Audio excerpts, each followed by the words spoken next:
Juventus dilaporkan sedang mencari pembeli untuk Douglas Luiz dan Nicolo Fagioli saat mereka berusaha mengumpulkan uang untuk diinvestasikan kembali ke bagian lain dari skuad pada bulan Januari.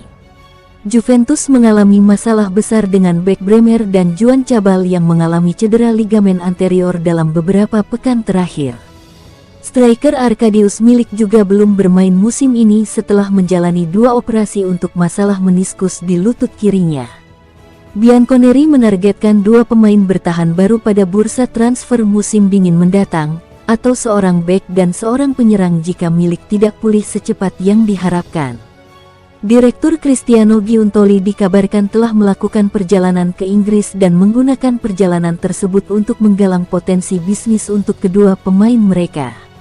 La Gazzetta dello Sport melaporkan bahwa Giuntoli berada di Manchester sejak hari Minggu lalu untuk bertemu dengan pihak Man United dan Man City.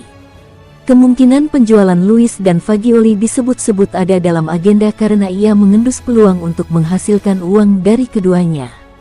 Tidak diketahui apakah tawaran yang diajukannya mendapat sambutan baik. Juventus dikatakan membanderol gelandang didikan akademi mereka, Fagioli, dengan harga 20 juta 25 juta euro. Pemain berusia 23 tahun itu telah menjadi pemain tim utama sejak kembali dari masa pinjaman di Cremonese pada tahun 2022, meskipun ia melewatkan sebagian besar musim lalu saat menjalani skorsing 7 bulan karena pelanggaran judi.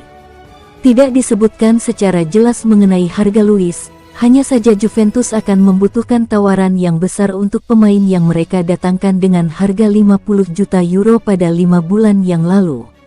Pemain asal Brasil ini merupakan bagian penting dari kesuksesan Aston Villa musim lalu, namun hanya tampil sebagai starter dalam 2 laga Serie A sebelum akhirnya harus absen karena mengalami cedera otot.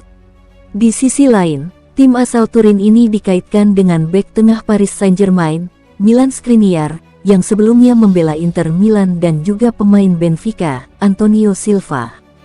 Jika penyerang baru memang diperlukan, Thiago Motta dikatakan mengagumi pemain Manchester United, Joshua Zirkzee, setelah bekerja sama dengan pemain asal Belanda itu dengan sukses di Bologna.